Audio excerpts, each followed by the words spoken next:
En 1902, la ville de Saint-Pierre en Martinique est détruite par une nuée ardente semblable à celle filmée sur le mont Hunzen au Japon. La montagne Pelée est un volcan vieux de 300 000 ans, à l'air débonnaire. C'est en fait un monstre assoupi qui peut se réveiller brusquement, pulvériser une partie de ses flancs et libérer de redoutables nuées ardentes.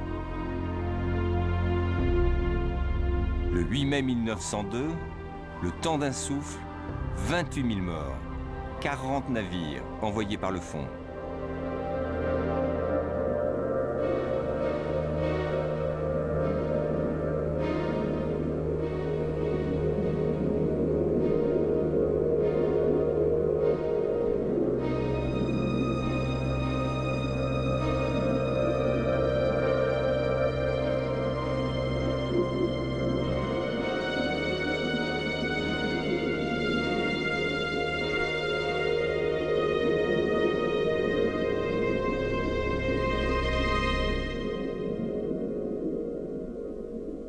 En 1902, Saint-Pierre est une grande et belle ville, une capitale culturelle où il fait bon vivre. Mais les habitants ignorent qu'ils vivent en fait sur une véritable bombe à retardement, car il y a du magma en fusion à plusieurs dizaines de kilomètres sous leurs pieds. Ce magma riche en gaz va bientôt monter, la pression augmenter et faire exploser le sommet de la montagne qui fait bouchon.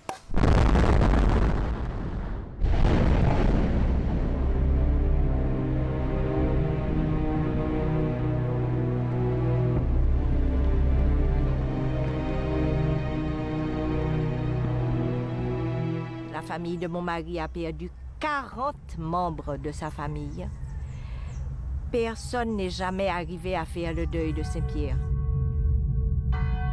L'église du fort, à mon avis, c'est l'endroit où on a la vision la plus parfaite aujourd'hui de la puissance de l'éruption volcanique.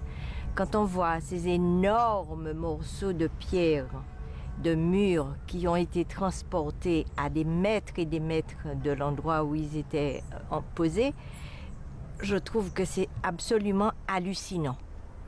C'est ici seulement qu'on a vraiment l'impression de la force du volcan.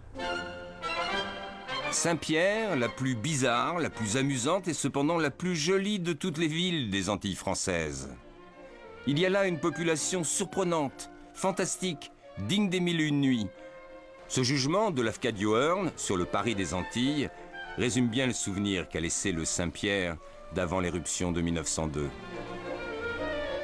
Ville riche et bigarrée, Saint-Pierre, avec ses 26 000 habitants, est un centre commercial très actif, un des ports les plus importants de l'Amérique centrale. Capitale économique de la Martinique et des îles sous le vent, sa prospérité repose sur la production du rhum. Elle est aussi la capitale du luxe et de la vie culturelle. C'est bien la perle des Antilles. Avec la catastrophe de 1902, une page se tourne pour la Martinique. La fin d'une époque, le destin de l'île tout entière sera marqué par la disparition de cette ville devenue mythique.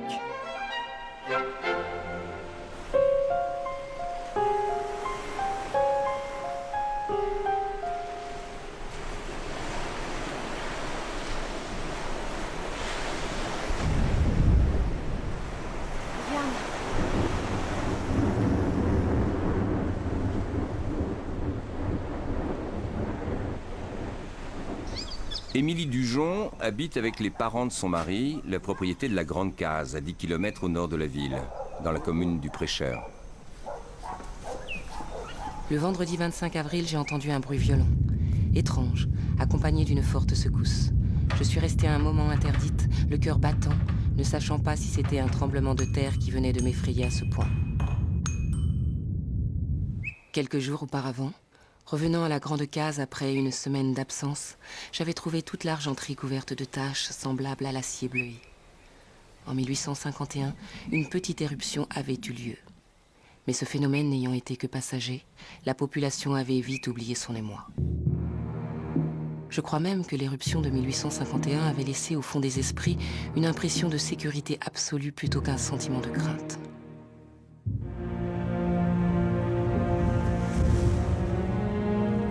Le 27 avril, une équipe d'excursionnistes se rend à la montagne Pelée pour essayer de voir par où s'échappent les colonnes de fumée apparues ces derniers jours.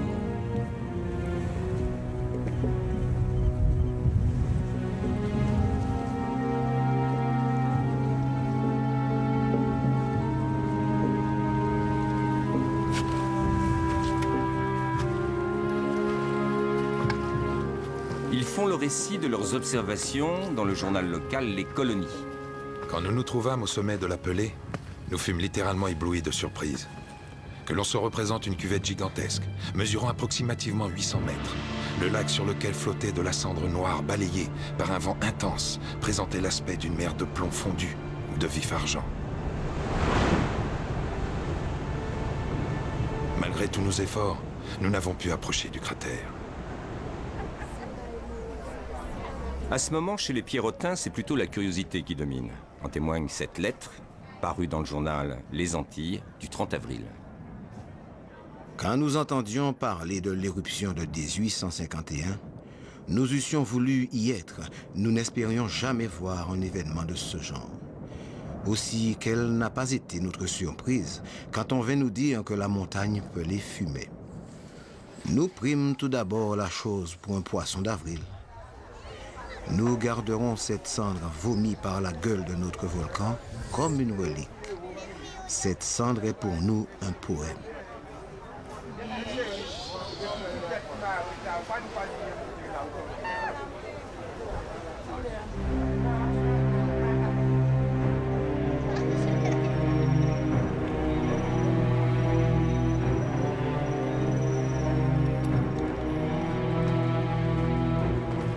Léon Sully, le directeur du journal pierrotin Les Antilles, voyant le réveil du volcan, envoie un télégramme au gouverneur.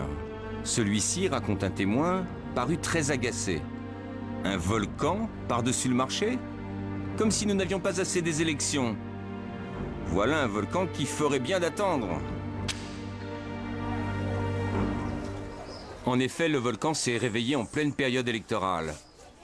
En Martinique, les luttes pour le pouvoir prennent dans ces années-là un caractère violent. Les colons et les usiniers soutiennent la droite, leur chef de file et candidat est un blanc créole, Fernand Clerc, maire de Trinité et directeur d'une romerie.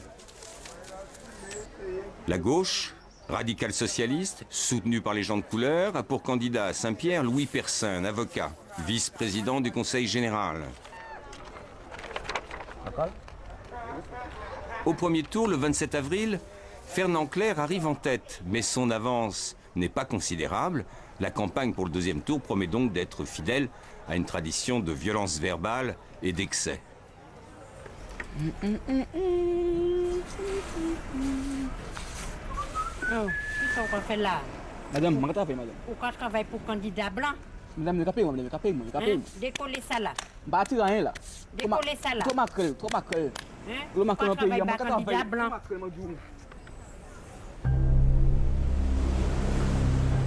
À Saint-Pierre, on se préoccupait bien moins des troubles volcaniques que des élections. Dans l'après-midi, mon mari me proposa une promenade à cheval jusqu'à la rivière Blanche. J'avais très peur, mais j'acceptais quand même.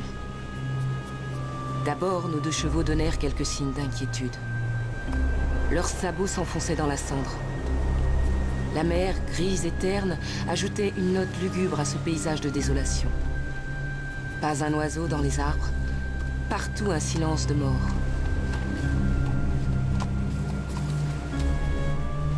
Le résultat de cette promenade fut de me terrifier complètement.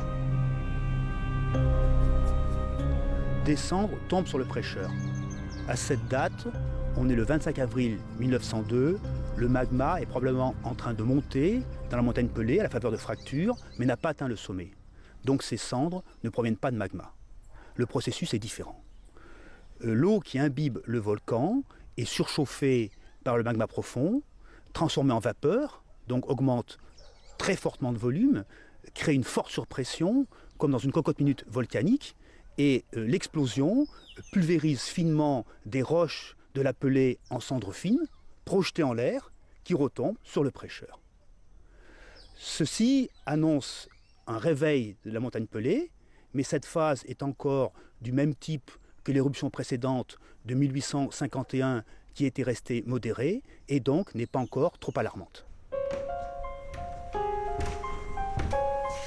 Le 3 mai au matin, lorsque mon mari alla ouvrir sa fenêtre, le nuage de cendres autour de la maison était si noir, si épais, qu'il voyait son ombre projetée sur la cendre comme sur un écran. La résolution de quitter Grande Case fut prise aussitôt. En costume d'intérieur, des rubans de mousseline protégeant nos yeux, des serviettes mouillées devant notre bouche. Voilà comment nous nous sommes enfuis de chez nous. Mon Dieu, quel voyage! J'étais dans des transes mortelles durant tout le trajet. Mon crucifix à la main, je priais attendant la mort à chaque instant.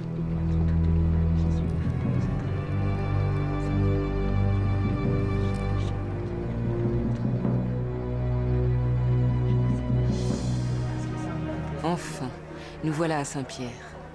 La ville est animée, pas trop inquiète. Les pompiers avaient reçu l'ordre d'arroser les rues, et les négresses en passant leur criaient « Allez donc éteindre la montagne pelée avec vos pompes !»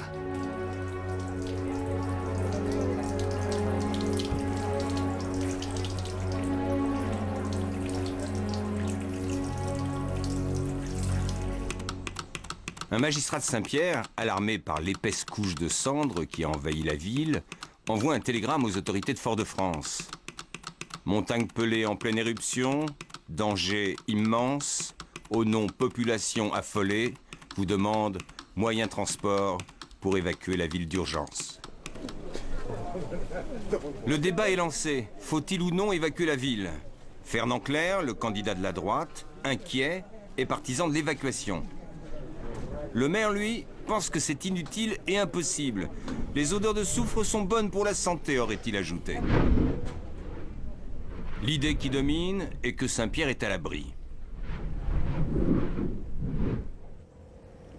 Les habitants se réfugient à Saint-Pierre car ils pensent qu'une grande ville avec beaucoup d'habitants, c'est plus sûr qu'une campagne où les gens sont isolés. Et en plus, les cendres ne retombaient que peu ou pas sur Saint-Pierre, car elles étaient entraînées par les vents dominants sur le Prêcheur. Et ce que redoutaient le plus les habitants, c'était les coulées de lave, c'est-à-dire un liquide qui coule selon la plus grande pente, qui est canalisé par une vallée, et justement Saint-Pierre est séparé de la rivière Blanche par plusieurs vallées qui constituent autant de remparts et de protection. Mais ce qu'ils ignoraient, c'est qu'une nuit ardente, c'est un fluide, donc constitué d'un gaz brûlant et de blocs en suspension, qui peut surmonter, traverser les obstacles et même remonter à contre-pente.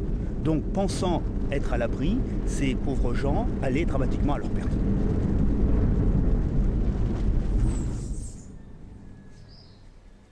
Dans une lettre adressée à son frère qui habite Toulon, lettre qui n'arrivera qu'après sa mort, Roger Portel décrit ainsi l'arrivée de ces réfugiés à Saint-Pierre. C'est une déroute de gens effrayés, pêle-mêle, bizarres.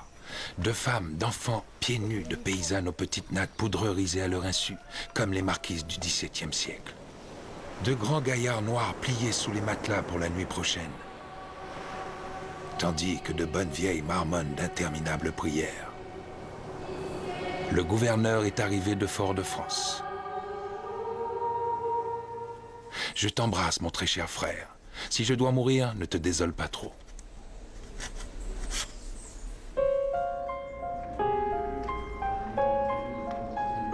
Édith du Château-Roger est novice au couvent de la Délivrande du Morne-Rouge. Ce jour-là, le curé exhorte ses paroissiens à la pénitence. À qui va s'adresser la prière eucharistique? Au Père, au Fils ou à l'Esprit? À 9h eut lieu la grand-messe, et dans un magnifique sermon, le Père Marie s'écria « Le feu et la lave sont là, mes frères. Le feu et la lave. Dieu les tient suspendus au-dessus de vos têtes, prêts à les déverser sur vous, si vous ne vous convertissez et ne faites pénitence. »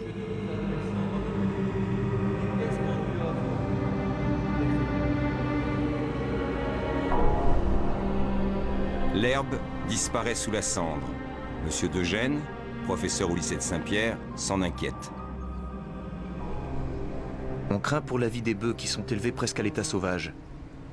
Si la cendre tombe encore 2 jours, le moins que nous puissions avoir, c'est la peste, causée par la décomposition du corps de ces animaux.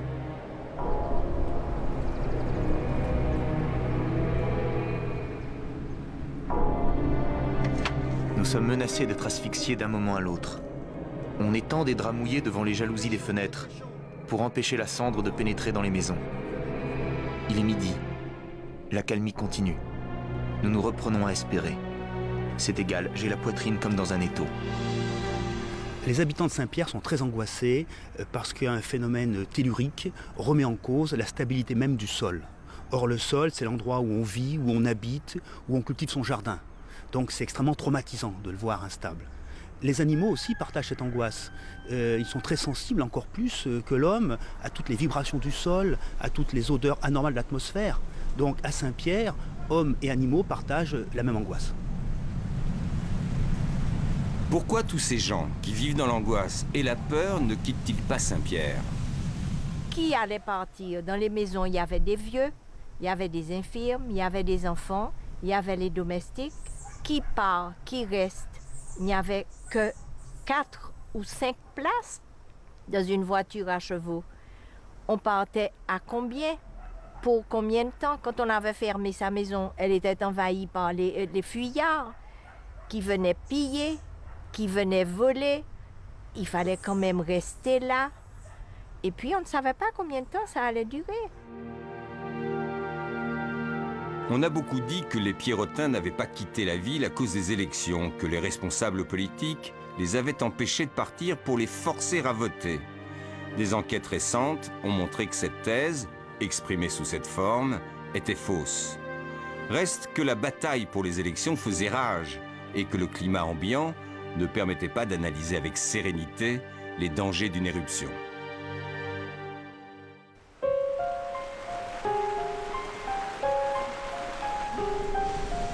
Ce lundi, le volcan continue de cracher des cendres.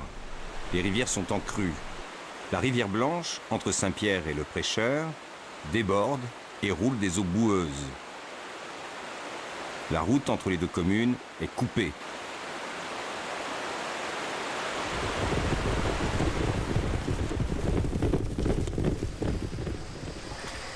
Il y a à Saint-Pierre une vingtaine de distilleries de rhum agricole et industriel. L'usine Guérin est la principale usine centrale pour le traitement de la canne. Elle avait dû arrêter de travailler le vendredi, la cendre bloquant les rouages. Un groupe de curieux est là, devant l'usine, observant la descente d'un formidable torrent de boue charriant des gros rochers. Le père du directeur, le docteur Guérin, est là. Il a oublié son chapeau. Alors, il retourne vers la maison de son fils. C'est à cet oubli qu'il devra son salut. On m'avait téléphoné que l'usine était en danger. Je voulais immédiatement emmener ma famille et le personnel de l'usine. À 12h10, j'entends des cris. On donnait l'alarme.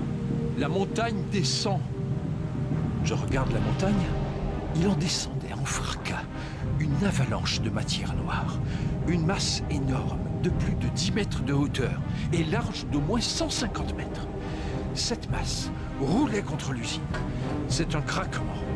Tout est broyé, noyé, submergé. Mon fils, sa femme, 30 personnes de gros bâtiments sont emportés par les vagues de l'avalanche.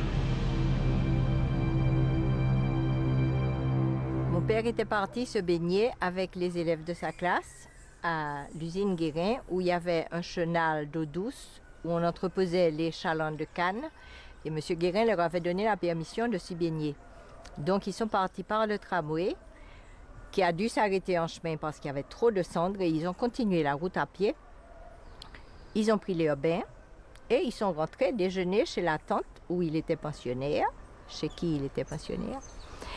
Il se mettait à table au moment où la voisine a fait irruption affolée en disant « Madame, l'usine est détruite, il n'y a plus d'usine Guérin ». Tout le monde a été un peu éberlué. Et on a commencé à avoir peur. À ce moment-là, on a commencé à avoir peur, disait mon père.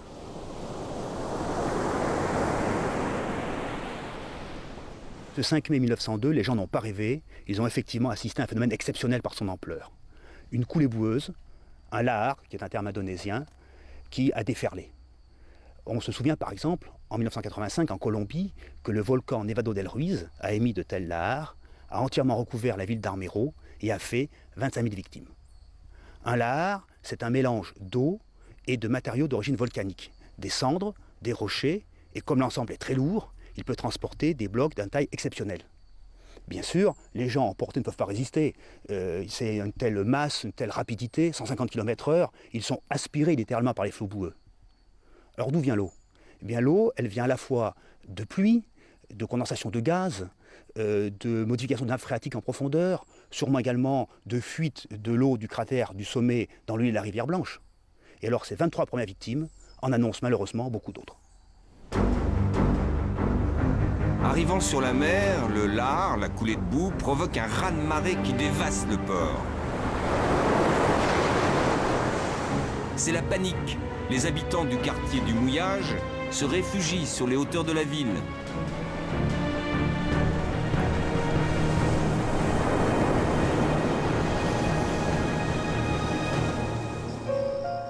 Saint-Pierre était très fier de son éclairage urbain à l'électricité, le premier installé dans la région. Mais les turbines sont engorgées par les poussières, l'électricité est coupée, augmentant encore le désarroi des habitants. La cendre ne tombe plus, mais un grondement sourd et continu rappelle que le danger ne s'éloigne pas.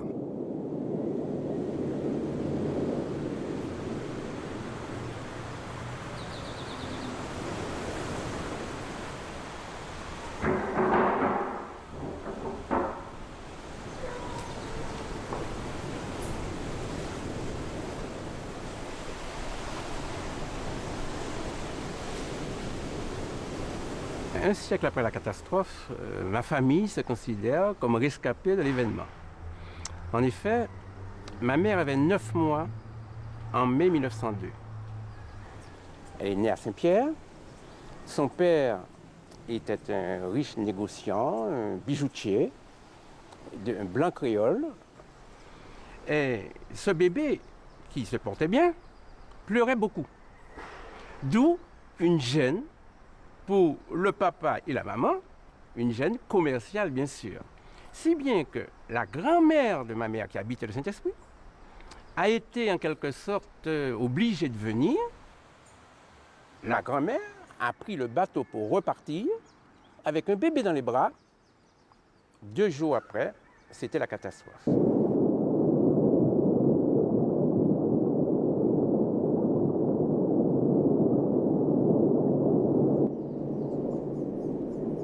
Gaston Land est professeur d'histoire naturelle au lycée de Saint-Pierre.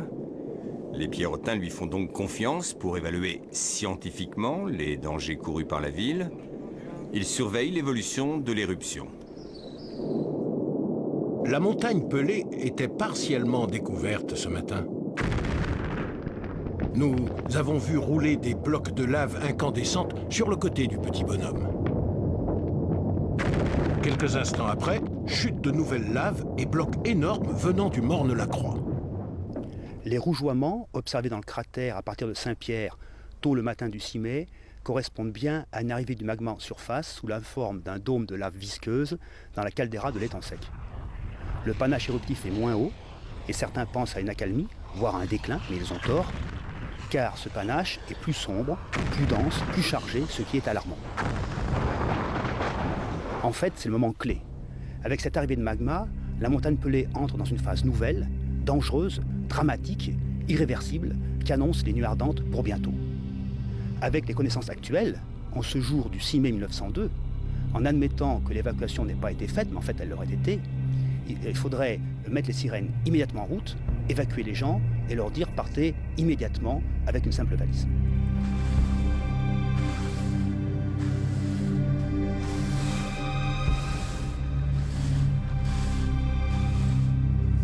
Le maire fait afficher dans les rues de la ville une proclamation qui dit notamment « La lave n'arrivera pas jusqu'à la ville, ne vous laissez donc pas abattre par des paniques sans fondement. Reprenez vos occupations habituelles. » Quand le docteur Guérin a connaissance de cette proclamation, il s'en indigne. Il annonce sa décision de quitter Saint-Pierre le jour même. « Il vous arrivera malheur », dit-il à des amis, qui qui l'ont accompagné jusqu'à son bateau.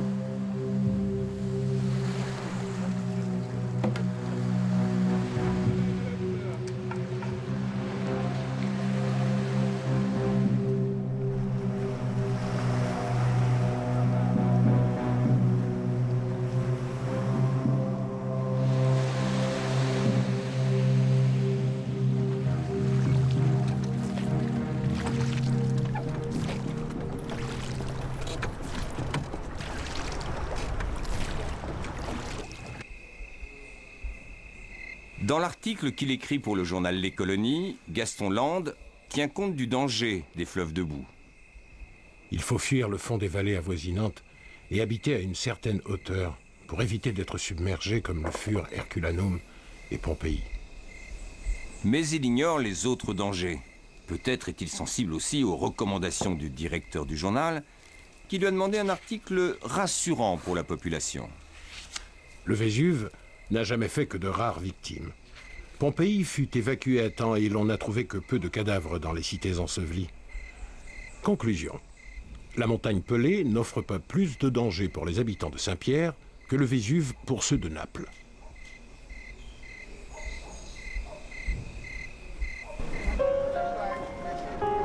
Le lendemain, le journal Les Colonies reprend l'article de Gaston Land en y ajoutant ses propres commentaires. L'émigration de Saint-Pierre continue à se faire de plus en plus intense, les vapeurs de la compagnie Girard ne désemplissent pas, la moyenne des voyageurs sur la ligne de Fort-de-France, qui était de 80 par jour, s'est élevée depuis 3 jours à 300. C'est une grossière erreur. Nous espérons que l'opinion formulée par M. Land, dans l'interview que nous publions, convaincra les plus peureux. Nous avouons ne rien comprendre à cette panique. Où peut-on être mieux qu'à Saint-Pierre ?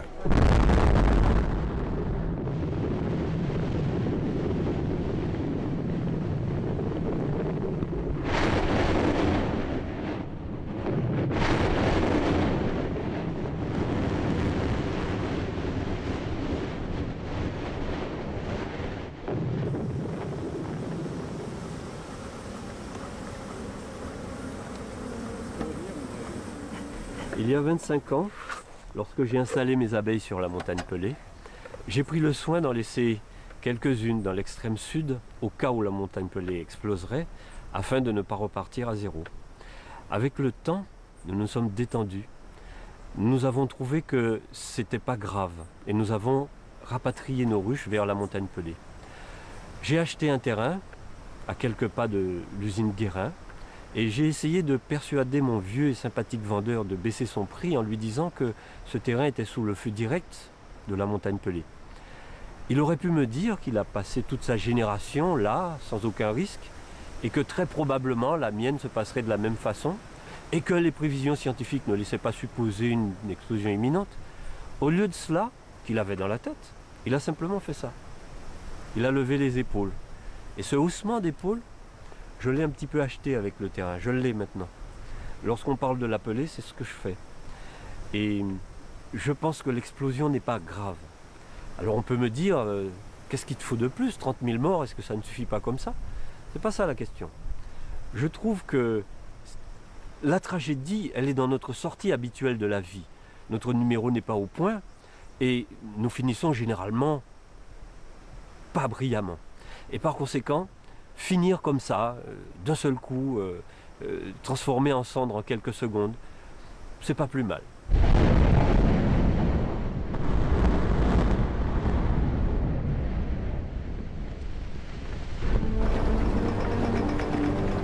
Le capitaine du bateau Orsolina déclare « Si le Vésuve fumait ainsi, on évacuerait Naples ». Il décide de partir avec 24 heures d'avance sur son programme, laissant en ville des passagers qui avaient retenu leur place. 2 gendarmes, qui étaient venus à bord pour signifier que l'Orsolina n'avait pas l'autorisation de quitter le port, partent avec le bateau qui lève l'ancre. Ils sont sauvés malgré eux.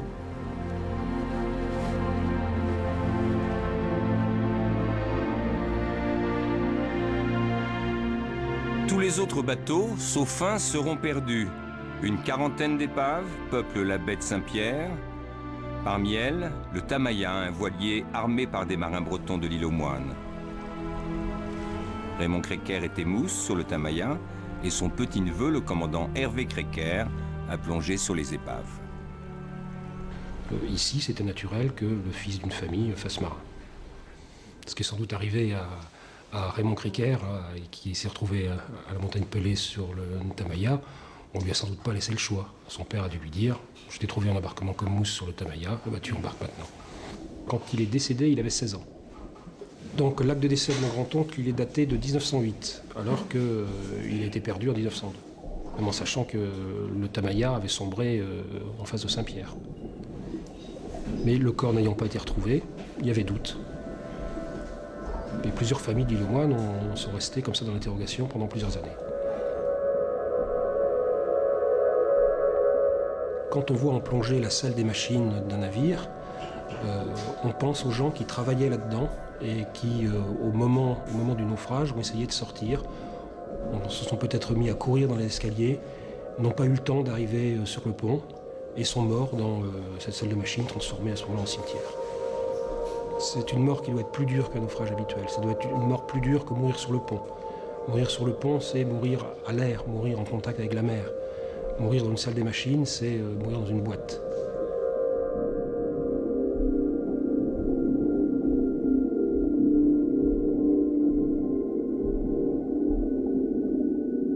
Vraisemblablement, les marins qui sont arrivés sur rade de Saint-Pierre, ils ont regardé la montagne Pelée en éruption comme un spectacle, comme un joli spectacle. Et à aucun moment, ils n'ont pensé que 2 heures après, ils ne seraient plus là.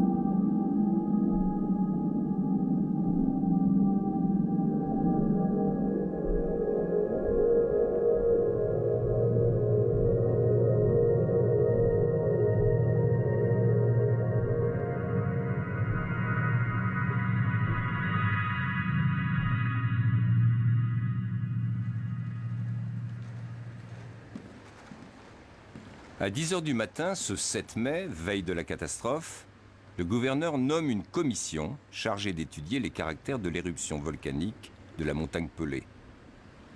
Elle est composée de 2 officiers, d'un ingénieur des ponts et chaussées et de 2 professeurs de sciences naturelles du lycée de Saint-Pierre. Le gouverneur aurait demandé à cette commission de faire son travail scientifique, mais aussi de ne pas affoler inutilement la population. Sont choisies les personnes les plus compétentes sur place à l'époque. On connaissait très mal le volcanisme et encore moins les nuits ardentes. Il y avait eu certes l'éruption du Krakatoa en 1883, dramatique, mais seuls les scientifiques éminents en connaissaient les causes et les conséquences. Et donc la commission a dû faire pour le mieux possible, ou en tout cas pour le moins mal possible. La bonne foi n'est pas en cause car 4 des 5 membres de la commission sont morts par la nuit ardente. Et finalement, ils se sont trompés et on ne peut pas les en blâmer. Un magistrat, M. Sainte-Luce, constate un changement dans le comportement du volcan. Un peu avant midi, je regardais le volcan. Je vis ceci. Brusquement, la colonne de cendres et de vapeur qui avait baissé un court instant remonte plus haut que jamais. Aussitôt, une traînée de vapeur blanche se dirige dans la direction de Saint-Pierre. Puis elle bifurque brusquement vers la mer par la vallée de la rivière Blanche. Ce sont les premières nuées ardentes, phénomène nouveau et grave dont l'importance est passée totalement inaperçue, car très peu connu à l'époque.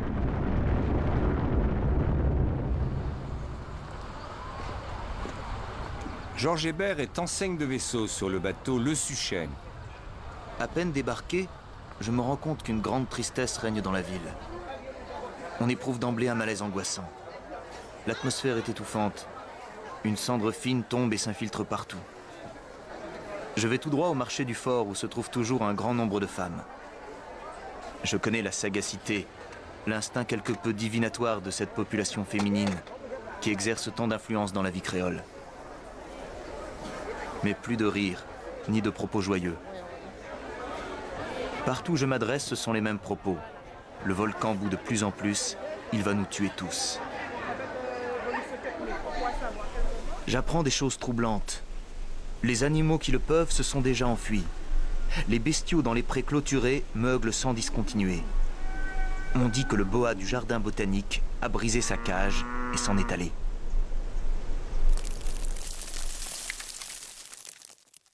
Dans l'après-midi, le gouverneur arrive à Saint-Pierre avec sa femme pour bien indiquer à la population de Saint-Pierre qu'il n'y a pas de danger. Il réunit la commission scientifique qui rend public un communiqué qui conclut, une fois de plus après celui du maire, que la sécurité de Saint-Pierre reste entière. Gaston Land n'est sans doute pas d'accord avec ce texte. Le soir même, il envoie un télégramme à Fort-de-France pour manifester son inquiétude. Le lendemain, il se trouvera en bordure de la nuée ardente, atrocement brûlé. Il agonisera pendant 4 heures. La commission scientifique qui s'est rendue à Saint-Pierre rend publique ses conclusions. Celles-ci sont très discutables. Quand ils prétendent que tout est normal, c'est faux. Déjà, un dôme de magma est en train de croître dans le cratère. Quand ils prétendent que celui-ci est largement ouvert, c'est faux aussi. Au contraire, sa fermeture va créer une forte surpression à l'origine d'une explosion majeure qui va créer la nuit ardente du lendemain. Peut-être cette commission a-t-elle été non pas manipulée, mais poussée par les autorités qui souhaitaient calmer et rassurer la population.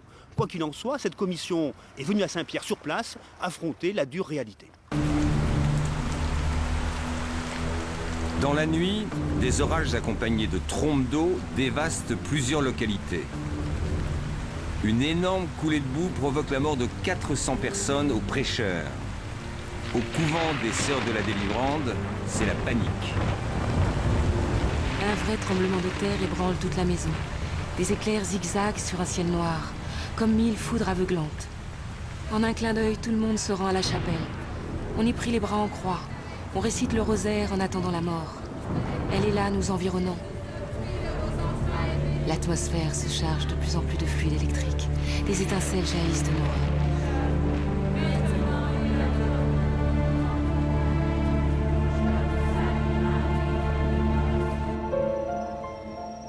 En ce matin de l'Ascension, l'air est pur et la cité a repris des couleurs. Pendant la nuit, un orage a nettoyé les toits et les pavés des rues. Tout semble annoncer une journée splendide. Les cloches de la cathédrale appellent les Pierrotins à la messe de ce jour de fête. Dépêchez-vous, dépêchez-vous.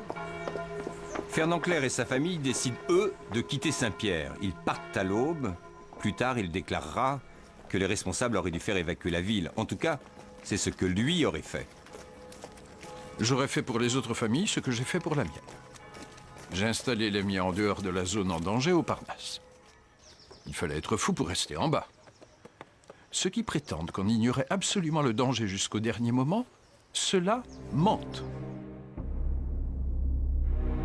Théodore Célestin, photographe de Saint-Pierre, à qui l'on doit la dernière photographie de la ville avant sa destruction, s'est réfugié sur les hauteurs. À 7h30, je vois s'élever du volcan une colonne de vapeur, à la verticale et à une grande hauteur, dans un ciel bleu d'une pureté parfaite. L'aspect de la montagne change subitement. L'on dirait qu'elle est tout en mouvement.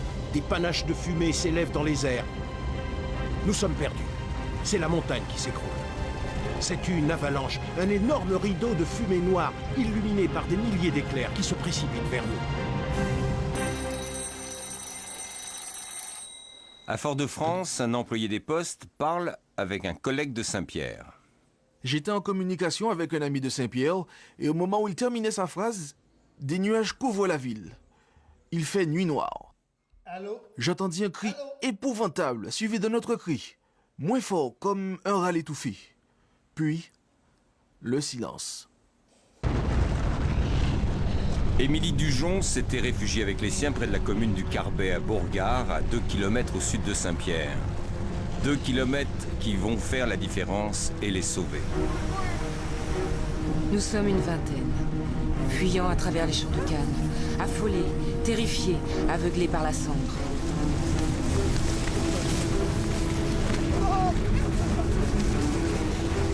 Une pluie de pierres, de boue tiède et fétide tombe sur nous. Haletants, livides, les vêtements et la figure noircis par la boue et la cendre, les pieds déchirés. Nous nous arrêtons dans la première maison que nous rencontrons. Sur la cité, la main de Dieu s'est appesantie.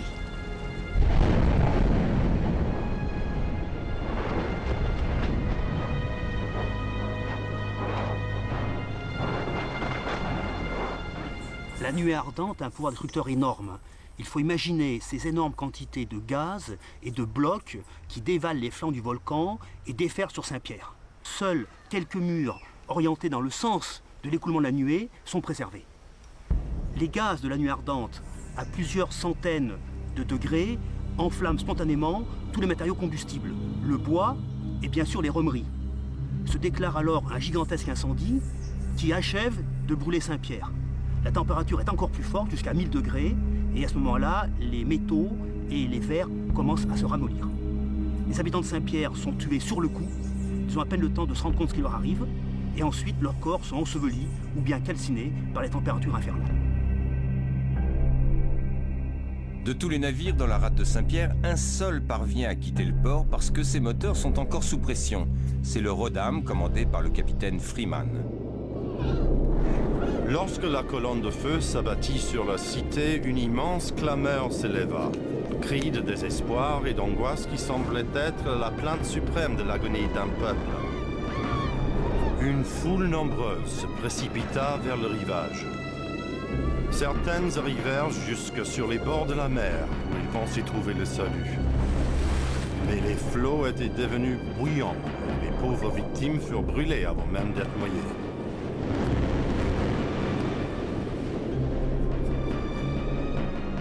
Le capitaine Freeman, tenant la barre avec ses coudes, car ses mains étaient brûlées jusqu'à l'os, parvint à mener le Rodam jusqu'à Sainte-Lucie, un vaisseau fantôme, couvert de cendres, chargé de morts.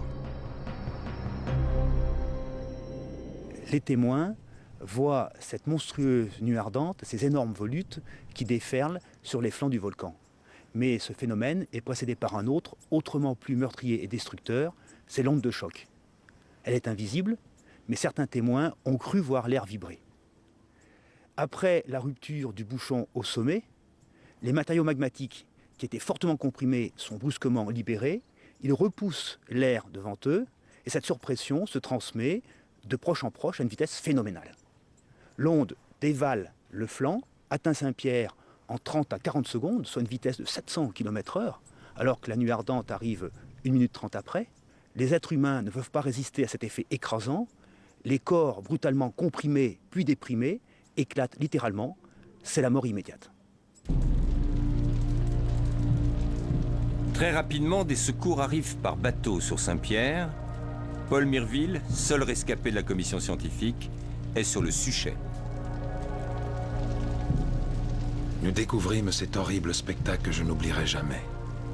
Toute la ville de Saint-Pierre était embrasée et formait un foyer colossal de 4 km de long. Sur la rade, si remplie d'ordinaires de navires de toute nationalité, plus rien, que des carcasses de bateaux qui achevaient de brûler. Notre petit vapeur flottait au milieu de cadavres à demi carbonisés. Nous n'aperçûmes aucun être vivant. La chaleur était intolérable. Un détachement est chargé de récupérer les lingots de la banque de Saint-Pierre. L'officier d'infanterie coloniale qu'il commande écrit à sa sœur. Je n'ose te donner des détails. Tout ce que tu imagineras de plus horrible est au-dessous de la réalité. J'ai vu, et mes yeux se sont révoltés d'horreur. Dans une maison, contre la porte gisent 9 cadavres, étendus dans des poses effrayantes. Leur tête à tous a éclaté. Dans une chaise est assis encore un vieillard qui, lui, me regarde d'un regard atroce. Il a le ventre ouvert. C'est affreux. Le docteur L'Herminier, des troupes coloniales, fait partie de ceux qui ont charge d'enterrer, ou plutôt d'incinérer les cadavres. Les cadavres du quartier du Mouillage sont méconnaissables. On ne peut voir s'ils sont de blanc ou de noir. Les sexes sont respectés. Beaucoup de femmes, celles que l'on devine jeunes, ont les seins intacts. Tous les cadavres sont nus, scalpés, épilés. Et chez beaucoup, l'abdomen a éclaté. Et les intestins saillent, non brûlés. En fait, suivant les quartiers, le drame s'est passé de manière différente. En bordure de la nuée ardente, les Pierrotins ont pu essayer d'échapper à la mort. Par contre, au centre de la nuée, il n'y a plus rien, Même les cadavres ont complètement disparu.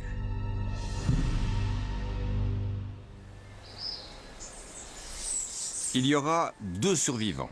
Un cordonnier, Léon Compère, protégé dans sa maison située dans le secteur le moins touché de la ville, et un prisonnier nommé Siparis, sauvé par l'épaisseur des murs du cachot où il avait été enfermé. Il a raconté au père Marie comment il avait survécu. Il était 8 heures quand tout à coup un bruit épouvantable se fit entendre. Tout le monde criait « Au secours, je brûle, je meurs !»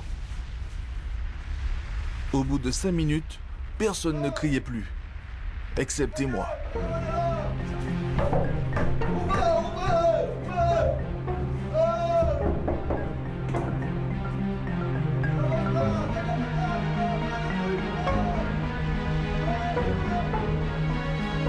Lorsqu'une fumée se précipita avec violence par la petite fenêtre de ma porte, cette fumée brûlait tellement que pendant un quart d'heure, je sautais à droite, à gauche, en l'air, tout partout pour l'éviter.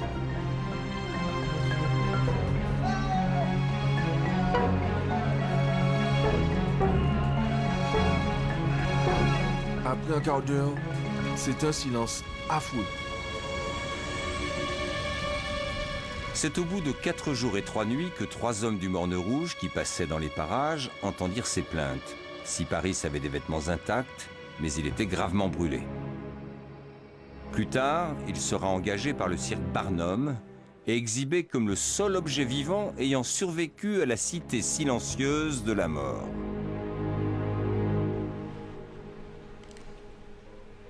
Ici, c'est la photo où mon père a été brûlé. Il avait il sortait de Saint-Pierre et il allait donner à manger et à boire à ses animaux qui étaient au Morne Rouge. Et là, on voyait beaucoup de sang, il y avait un mètre de sang dans les rues.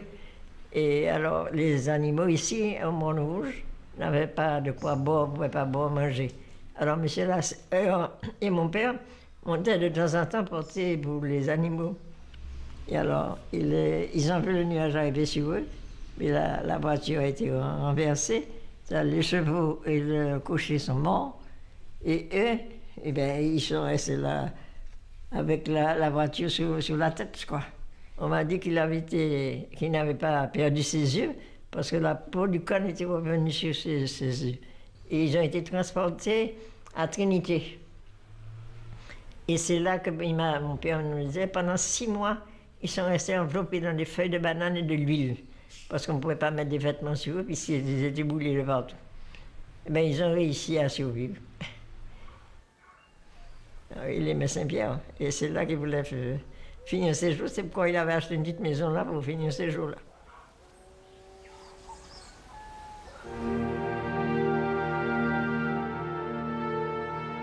Après la catastrophe, un courant international de solidarité vient au secours des Martiniquais, mais c'est aussi le temps des questions sur les responsabilités. Celle du gouverneur, qui aurait dû faire évacuer la ville, celle de la commission, qui a rassuré la population. Ce débat est notamment relancé par Fernand Clerc dans une interview au journal parisien Le Journal. Cherchez toutes les explications que vous voudrez, moi je ne sors pas de là. On a reçu des avis de danger, on les a cachés. Je suis persuadé que si l'on n'avait pas voulu à tout prix rassurer la population, des milliers de personnes n'eussent point péri. On dit que nulle science humaine ne pouvait prévoir le cataclysme. D'accord, admettons-le. Mais nulle science humaine n'était capable d'affirmer qu'il n'y avait pas de danger, comme cela fut fait. Après une période d'accalmie de quelques semaines, des phénomènes signalent qu'une explosion majeure se prépare. Alfred Lacroix, professeur de minéralogie au Muséum d'histoire naturelle de Paris, arrive alors pour étudier l'éruption et conseiller les autorités. Ce scientifique de haut niveau est le véritable fondateur de la science volcanologique. Au cours du mois d'août, avec les élus locaux, il alerte le gouverneur du danger d'une nouvelle éruption.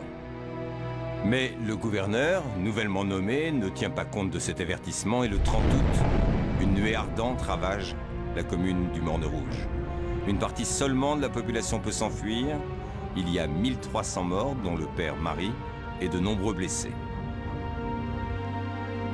En 1902 donc, après la destruction de Saint-Pierre, les autorités pourtant alertées par le professeur Lacroix n'ont pas su tirer les leçons de cette catastrophe. Qu'en serait-il aujourd'hui ? Nous avons travaillé depuis cette époque, tout d'abord en faisant l'étude géologique de ce volcan qui nous a montré l'histoire de la Pelée. Et quand on connaît l'histoire d'un volcan, on connaît son avenir. Ça, c'est très important. Nous sommes un des observatoires les mieux équipés au monde. On n'a rien à envier à nos collègues américains ou japonais. Et nous serons capables, on peut en être absolument certain, de prévoir un réveil du volcan plusieurs mois, voire plusieurs années à l'avance.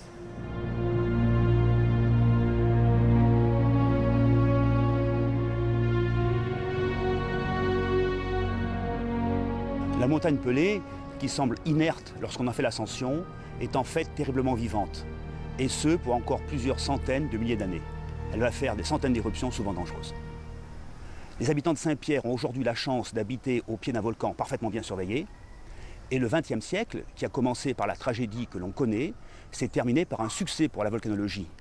En effet, lorsque le volcan frère, voisin, semblable de la soufrière de Montserrat a fait une éruption, 8000 personnes ont été évacuées et sauvées. Mais les habitants de Saint-Pierre doivent savoir que tôt ou tard, eux ou leurs descendants auront évacué la ville qui sera rasée. Mais eux seront sauvés.